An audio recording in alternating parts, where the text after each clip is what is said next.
O reino da divina vontade em meio às criaturas. Livro do céu.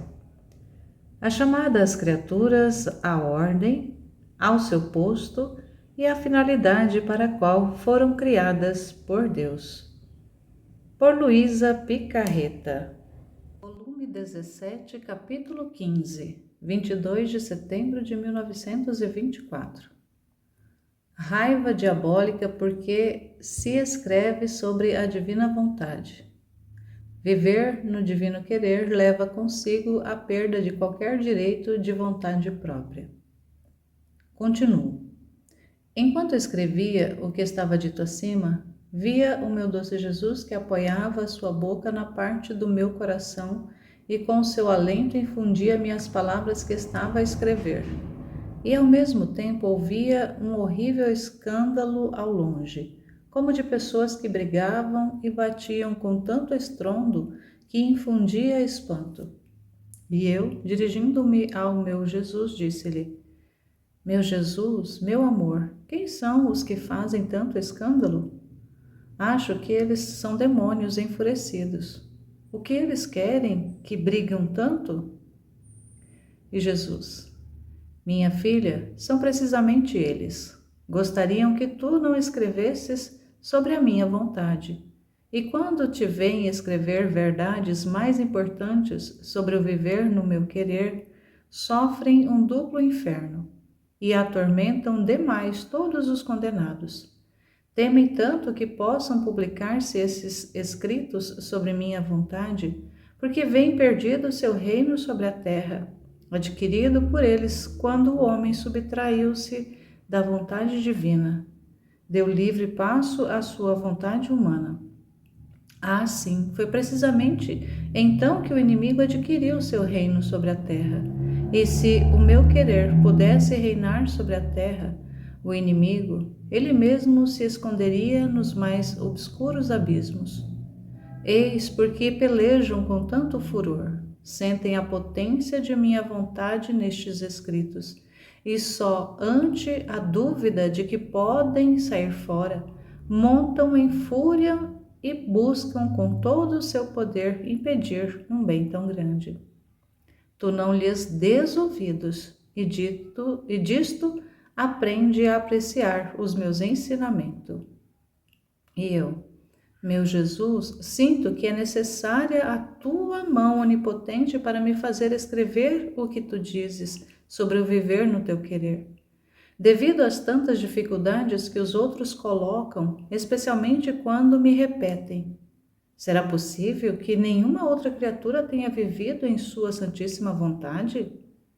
Sinto-me tão aniquilada que gostaria de desaparecer da face da terra, a fim de que ninguém mais me visse. Mas apesar de mim, sou obrigada a permanecer para cumprir a tua santa vontade. E Jesus: Minha filha, viver em meu querer leva consigo a perda de qualquer direito de vontade própria. Todos os direitos são por parte da vontade divina. E se a alma não perde os próprios direitos, não se pode dizer verdadeiro viver em meu querer.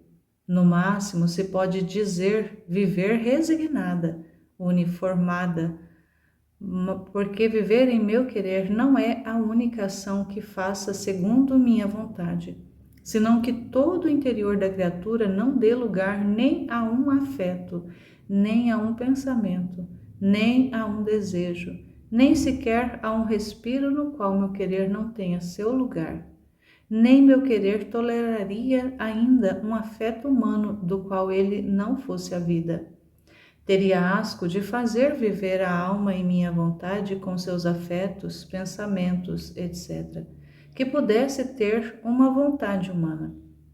E achas que é fácil para uma alma perder os seus direitos voluntariamente? Oh, como é difícil! Mas há almas que, quando chegam ao ponto de perder todos os direitos sobre sua vontade, se deitam para trás e se contentam em levar uma vida mediana, porque perder os próprios direitos é o maior sacrifício que a criatura pode fazer, e que dispõe a minha bondade a abrir-lhe as portas de meu querer, e fazendo-a viver nela, compensá-la com meus direitos divinos. Por isso, se atenta e não saias jamais dos confins de minha vontade. Volume 17, capítulo 16, 2 de outubro de 1924. Efeitos da adoração feita na divina vontade. Sentia-me toda amargurada pela privação de meu doce Jesus. Oh, como o meu exílio se torna mais duro e amargo sem aquele que forma toda a minha vida. E lhe pedia que tivesse compaixão de mim, que não me deixasse à mercê de mim mesma. Enquanto dizia isto, o meu amado Jesus fazia-se ver que me apertava forte o coração com as suas mãos, e depois com um cordão de luz atava-me toda, mas tão estreita de impedir-me o menor movimento. Depois se espalhou em mim, e sofremos juntos. Enquanto estava nisto, senti-me transportada para fora de mim mesma, para a abóboda do céu, e parecia-me encontrar o Pai Celestial e o Espírito Santo, e Jesus que estava comigo, pôs-se no meio deles e pôs-me no seio do Pai, o qual me parecia que me esperava com tanto amor, que me estreitou a seu seio e, fundindo-me com sua vontade, me comunicava sua potência. Assim fizeram as outras duas divinas pessoas. Mas enquanto se comunicavam um a um, fazendo-se depois todo um, sentia-me infundir toda junto à vontade da potência do Pai, à vontade da sabedoria do Filho e à vontade do amor do Espírito Santo. Quem pode dizer o que sentia infundir em minha alma? Então, meu amável Jesus me disse: Filha de nosso querer eterno, apresenta-te diante de nossa Majestade Suprema e oferece tuas adorações, tuas homenagens, teus louvores, em nome de todos, com a potência de nossa vontade, com a sabedoria e com a vontade de nosso amor supremo. Sentiremos em ti o poder de nossa vontade que nos adora, a sabedoria de nossa vontade que nos glorifica, o amor de nossa vontade que nos ama e nos louva. E como a potência, a sabedoria e o amor das três divinas pessoas estão em comunicação com a inteligência, memória e vontade de todas as criaturas, sentiremos correr suas adorações, homenagens e louvores em todas as inteligências das criaturas, que, elevando-se entre céu e a terra, ouviremos o eco do nosso próprio poder, sabedoria e amor, que nos adoram, que nos louvam e nos amam. Adorações maiores, homenagens mais nobres, amor e louvores mais divinos não pode nos dar. Nenhum outro ato pode igualar a estes atos, nem nos dar tanta glória e tanto amor, porque vemos pairar no ato da criatura a sabedoria e o amor recíproco das três divinas pessoas. Encontramos nossos atos no ato da criatura. Como não apreciá-los e não dar-lhes a supremacia sobre todos os outros atos? Então eu me prostrei ante a Majestade Suprema, adorando-a, louvando-a e amando-a em nome de todos com a potência, sabedoria e amor de sua vontade que sentia em mim. Mas quem pode dizer os efeitos? Não tenho palavras para expressá-los, por isso passo adiante. Depois recebi a comunhão e estava fundindo-me no querer do meu sumo bem Jesus para encontrar nele toda a criação, a fim de que ninguém pudesse faltar à chamada, e todos juntos comigo pudessem prostrar-se aos pés do meu sacramentado Jesus, adorá-lo, amá-lo, abençoá-lo, etc., etc.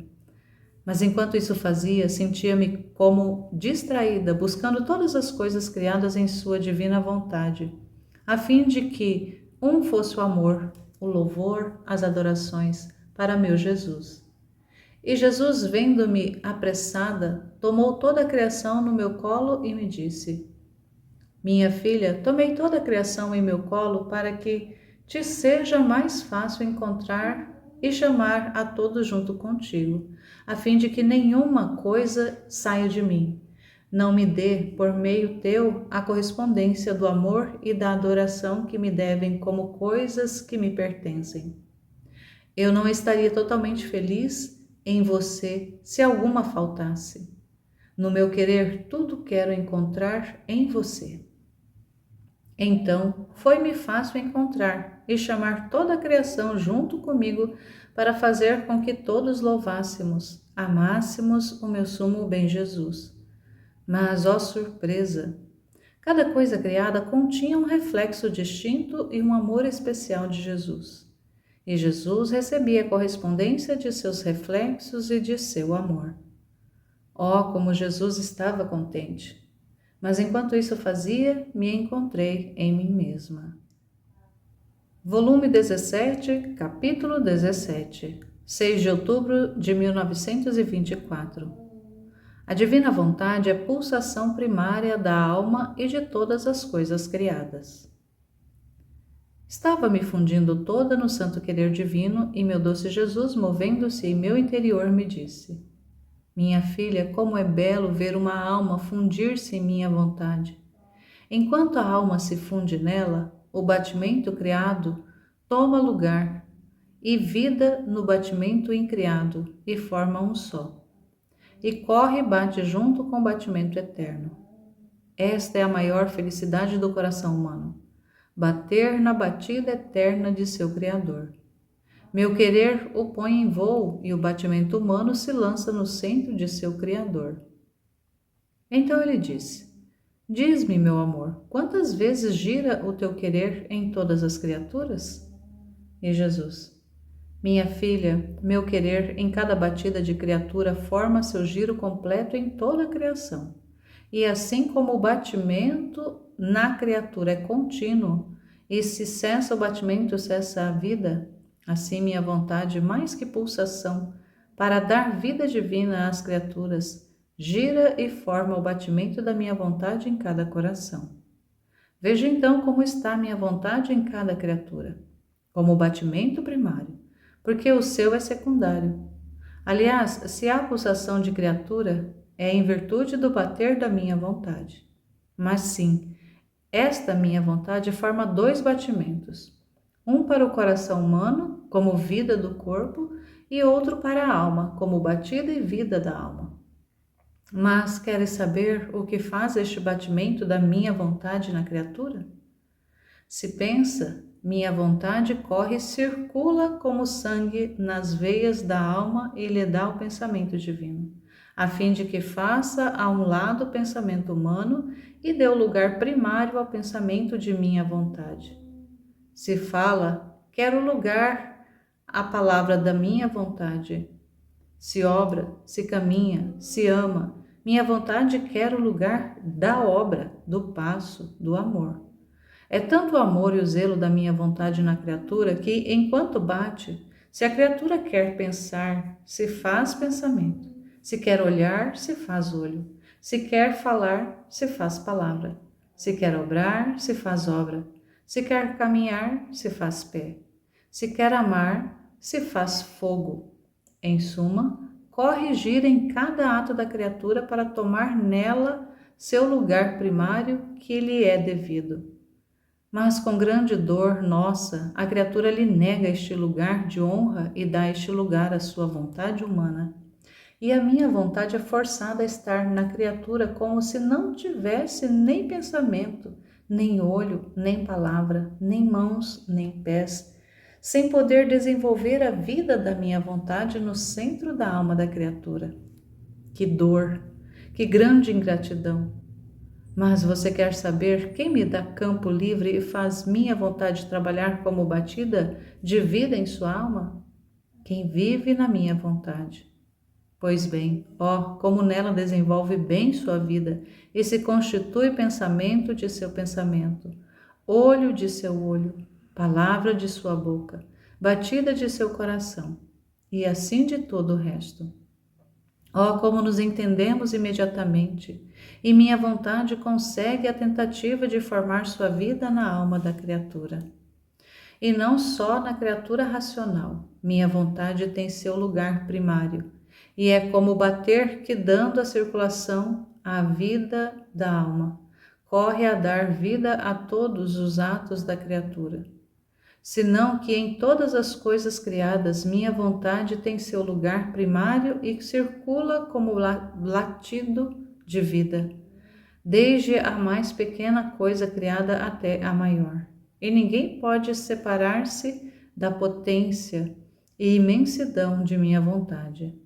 Ela se faz vida do céu azul e mantém nele, sempre novo e vívido, a cor celeste. Não pode descolorar-se, nem mudar-se, nem perder o brilho, porque minha vontade assim quis que fosse, e uma vez estabelecido assim, ela não muda. Minha vontade é vida da luz e do calor do sol, e com a sua pulsação de vida conserva sempre igual e viva a luz e o calor, e mantém-no imóvel na minha vontade, sem poder afastar-se, nem crescer, nem decrescer no bem que deve fazer a toda a terra. Minha vontade é vida do mar e nele forma o murmúrio das águas, o serpentear dos peixes, as ondas estrondosas. Oh, como a minha vontade faz festa da potência que contém e desenvolve a sua vida com tanta majestade e absoluto domínio nas coisas criadas, que nem o mar pode deixar de murmurar, nem o peixe de nadar. Aliás, poderia dizer que é a minha vontade que murmura no mar, minha vontade que nada no peixe, minha vontade que forma as ondas e com seu ruído faz ouvir que aí está sua vida, que pode fazer tudo como lhe parece e como gosta. Minha vontade é pulsação de vida no pássaro que trina, no piar do pintinho, no cordeiro que bale, na rola que geme, nas plantas que vegetam, no ar que todos respiram. Em suma, em toda a minha vontade tem sua vida e forma com sua potência o ato que ela quer. Assim, tem harmonia em todas as coisas criadas e forma nelas os vários efeitos, cores, ofícios que cada uma contém. Mas sabes para quê? Para me fazer conhecer pela criatura, para ir a ela, para cortejá-la, para amá-la com tantos atos diversos de minha vontade por quantas coisas criei. Meu amor não ficou contente em colocar no fundo da alma minha vontade como batimento de vida, senão que quis pôr minha vontade em todas as coisas criadas, a fim de que também por fora minha vontade não a deixasse jamais, e assim pudesse conservar-se e crescer na santidade de minha mesma vontade, e todas as coisas criadas lhe fossem de incentivo, de exemplo, de voz, e de reclamo contínuo para fazê-la sempre correr no cumprimento de minha vontade, finalidade única para a qual foi criada. Mas a criatura se faz surda às tantas vozes da criação, cega à vista de tantos exemplos, e se abre os olhos, os fixa em sua vontade. Que pena! Por isso te recomendo que não queiras jamais sair de minha vontade, se não queres multiplicar minha dor e perder a finalidade para a qual foste criada. Volume 17, capítulo 18, 11 de outubro de 1924. Amor de Deus ao criar a criatura. Cada sentido é uma comunicação entre a alma e Deus. Sentia-me muito oprimida pela privação do meu doce Jesus. Quantos temores se suscitavam em minha alma! Mas o que mais me destroçava era que meu Jesus não me amasse como antes. Depois, enquanto estava nisto, senti-me tomada pelos ombros, e ouvindo a voz de Jesus no meu ouvido, dizia-me: Minha filha, por que teme que eu não te ame? Ah, se você só conhecesse o meu amor, em geral por todas as criaturas, ficaria surpresa. Com quanto amor não criei a criatura? Com quantos sentidos não a criei? Cada sentido era uma comunicação que deixei entre eu e ela. O pensamento era comunicação entre minha inteligência e a sua. O olho era comunicação entre minha luz e a sua. A palavra era o meio de comunicação entre meu Fiat e o seu. O coração entre meu amor e o seu. Em suma, tudo, o respiro, o movimento, o passo, tudo era comunicação entre mim e a criatura. Eu fazia mais que um pai que, devendo sair de viagem, um filho, não só lhe prepara o alojamento, as vestes, o alimento e tudo o que pode fazer feliz o seu filho, senão que dá virtude ao filho e lhe diz: separar-nos-emos, é verdade, mas de longe tu sentirás a minha vida e eu a tua. Tu sentirás o meu pensamento e eu o teu. Tu o meu fôlego, o meu coração e eu os teus. Assim que estaremos longe e perto, separados e inseparáveis. Tu sentirás a minha vida e eu a tua. Mas isto, que não pode ser feito por um pai terreno por seu filho, porque lhe é impossível, o fiz eu, Pai Celestial, que enquanto fazia sair à luz a este meu filho, depois de haver preparado eu mesmo o quarto deste mundo, punha entre ele e eu tal união, que eu devia sentir a sua vida em mim, e a minha criatura a minha. E este é o meu amor em geral e por todos, que te dizer além do meu amor especial que tive por ti?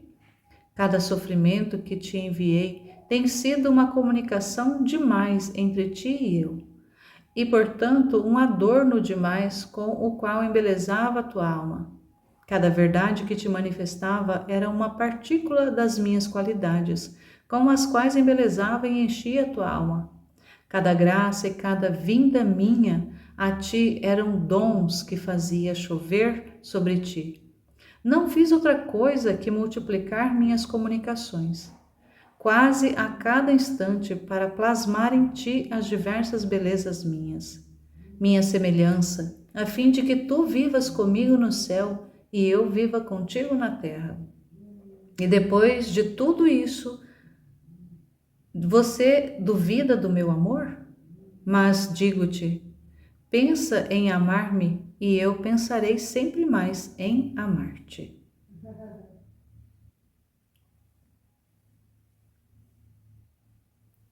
Volume 17, capítulo 19, 17 de outubro de 1924. Com quanto amor Deus cria as almas, como as faz crescer, como as cuida e se dá tudo a elas. Estava pensando em quanto amor Jesus nos ama. Minha mente se perdia no amor eterno e meu doce Jesus, movendo-se em meu interior, fazia-me ver em minha mente uma auréola de luz. Dentro daquela auréola havia um sol, e este sol continha tantos raios por quantas criaturas existiam. Cada uma delas tinha um raio todo para si, que lhe dava vida, luz, calor, força, crescimento, tudo o que era necessário para formar uma vida.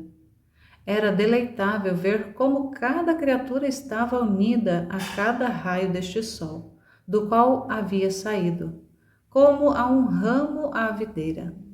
E meu amável Jesus, enquanto minha mente se perdia nisto, me disse: minha filha, olha com quanto amor amo a criatura. Ela, antes de sair à luz do dia deste mundo, já estava em meu seio, e ao fazê-la sair não a deixei. Um raio de luz que contém minha vida a segue para fornecer-lhe tudo o que é necessário para desenvolver esta vida. E com que cuidado a faço crescer, com quanto amor a rego. Eu mesmo me faço luz, calor, alimento, defesa, e quando termina seus dias no tempo, sobre o caminho do mesmo raio, a retiro em meu seio para fazê-la expandir-se na pátria celeste. Meu amor se faz para a criatura, mais que sol que formei no céu azul. Mas bem, o sol que criei para benefício da natureza humana não é outra coisa que a sombra do meu verdadeiro sol. Porque o sol da atmosfera não forma as plantas, nem lhes dá a água para que não sequem, nem dá todas as ajudas que são necessárias para que as plantas cresçam belas e fortes. E os homens, mesmo os cegos, possam gozar da luz, faz só o seu ofício de iluminar e aquecer e segue adiante. E se as plantas não são regadas, não tem nada que fazer para comunicar-lhe seus efeitos, mas a seca a mais. Eu que sou o verdadeiro sol das almas, não as deixo nem de noite nem de dia. Eu mesmo formo as almas. Dou-lhes a água da minha graça para não as deixar secar. Nutro-as com a luz das minhas verdades. Fortifico-as com os meus exemplos. Lhes dou o vento de minhas carícias para purificá-las, o orvalho de meus carismas para embelezá-las, as flechas do meu amor para aquecê-las. Em suma, não há coisa que não faça por elas. Eu sou tudo para elas e ponho à disposição de cada uma toda a minha vida para seu bem. Mas quanta ingratidão da parte das criaturas! Parece que estão unidas como sarmentos à minha videira, não por amor, mas por força, porque não podem prescindir de mim, e por isso crescem como sarmentos que, não recebendo todos os humores bons que contém a videira, crescem fracos, sem formar jamais uvas maduras, mas azedas, que amargam o meu gosto divino. Ah, se todos soubessem como amo suas almas, todos ficariam arrebatados pelo atrativo e a força do meu amor, e me amariam demais. Por isso me ame você, e seu amor se agrade tanto que me ame por todos. Volume 17, capítulo 20. 23 de outubro de 1924. A divina vontade obrante e dominante na criatura forma um doce encanto às pupilas divinas e desarma a justiça divina. Passo dias amargos pela privação de meu doce Jesus. Oh, como choro por sua amável presença, até mesmo a lembrança de suas doces palavras são feridas a meu pobre coração. E digo entre mim: e agora onde está? Para onde dirigiu seus passos? Onde eu poderia encontrá-lo? Tudo acabou, não verei mais, não escutarei mais sua voz, não mais rezaremos juntos. Como é dura minha sorte, que rasgo, que pena! Ah, Jesus, como você mudou! Como você fugiu de mim! Mas de longe te mando nas asas do teu querer, onde estejas, meus beijos, meu amor, meu grito de dor, que te diz: vem, regressa, pobre exilada, a pequena recém-nascida que não pode viver sem ti. Mas enquanto isso e mais dizia, meu amável Jesus se movia em meu interior e, me estendendo seus braços, me apertou forte, forte, e eu lhe disse: minha vida, meu Jesus, não posso mais. Me ajude, me dê a força. Não me deixe mais. Me leve contigo, quero ir. E Jesus, interrompendo o meu falar, disse-me: minha filha, não queres fazer a minha vontade? E eu: claro que quero fazer a tua vontade, mas também no céu está a tua vontade. Assim, se até agora a fiz na terra, de agora em diante quero fazê-la no céu. Por isso, logo, leva-me, não me deixes mais. Sinto que não posso mais. Tem piedade de mim. E Jesus de novo: minha filha, tu não sabes o que é a minha vontade na terra.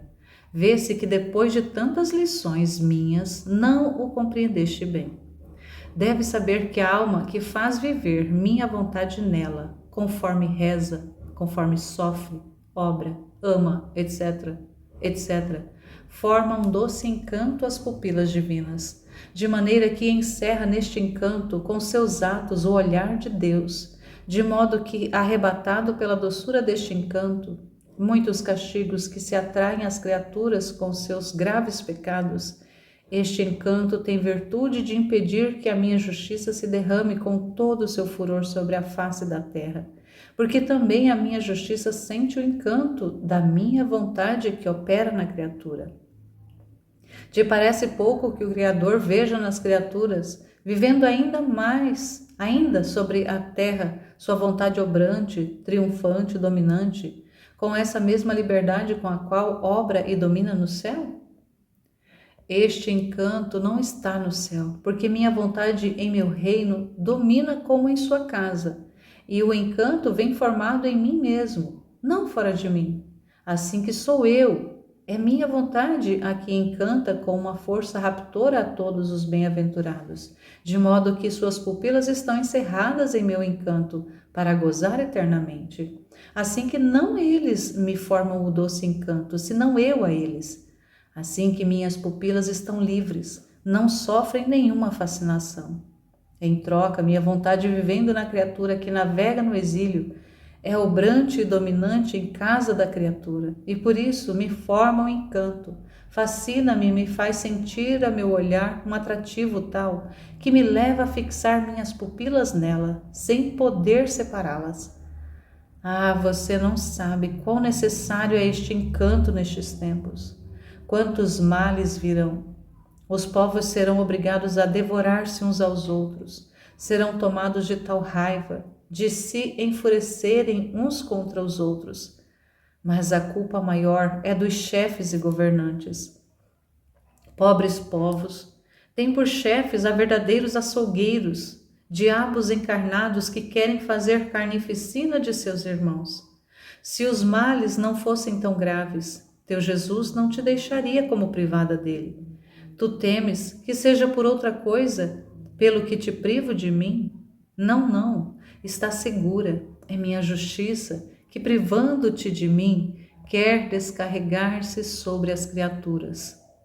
Tu não saias jamais da minha vontade, a fim de que seu doce encanto possa evitar aos povos males maiores.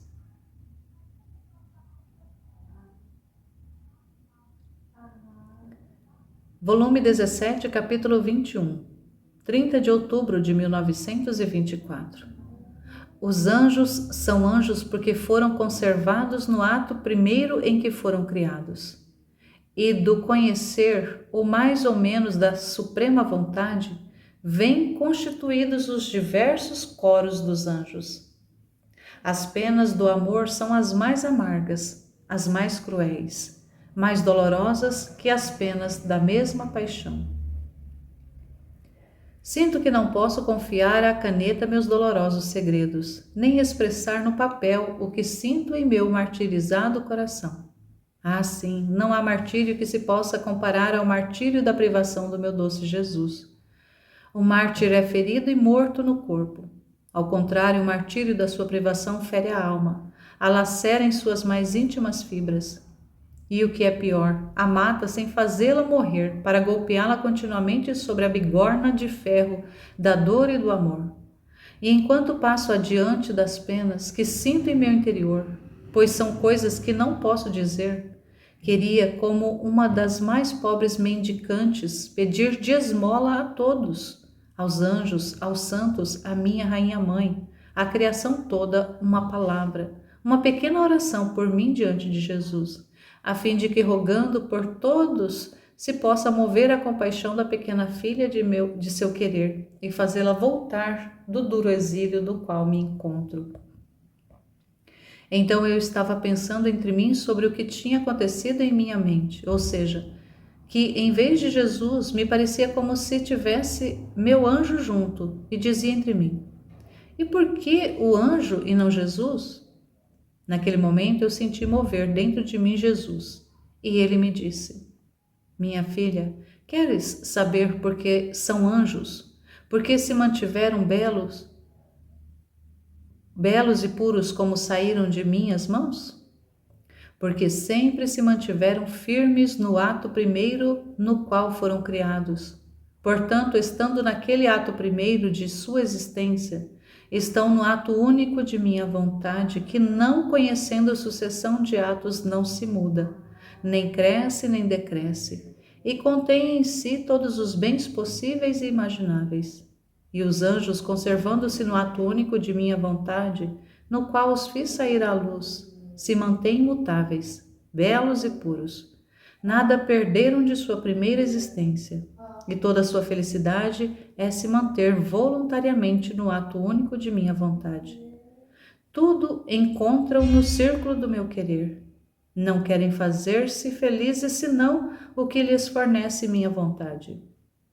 Mas você sabe por que há diferentes coros de anjos, um superior a outro? Estão aqueles mais próximos ao meu trono, Você sabe por quê?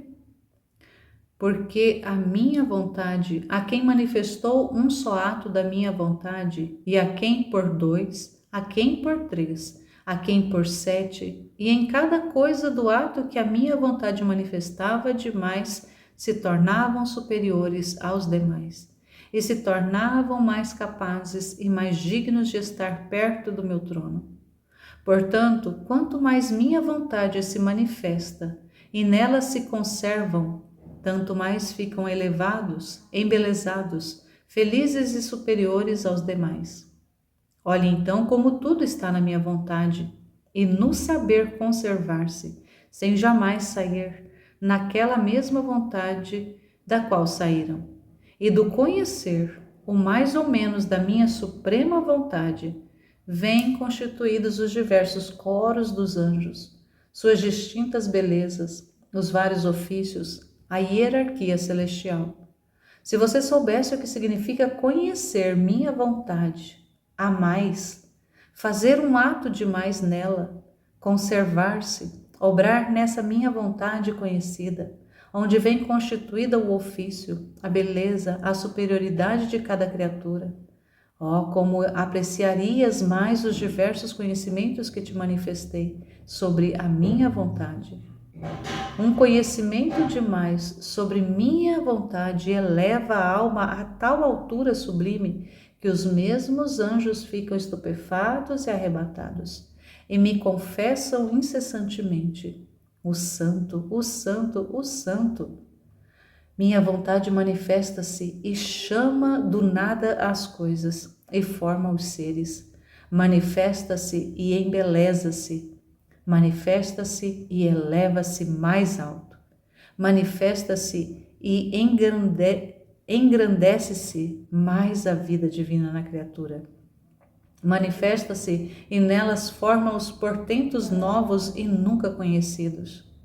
Assim, pelas tantas coisas que te manifestei de minha vontade, podes compreender o que quero fazer de ti e como te amo, e como tua vida deve ser uma cadeia de atos contínuos feitos em minha vontade. Se a criatura, como o anjo, não saísse jamais do ato primeiro do qual minha vontade a fez sair à luz, que ordem, que portentos não se deveria ver sobre a terra? Por isso, minha filha, não saia jamais do teu princípio, no qual minha vontade te criou, e teu ato primeiro seja sempre minha vontade.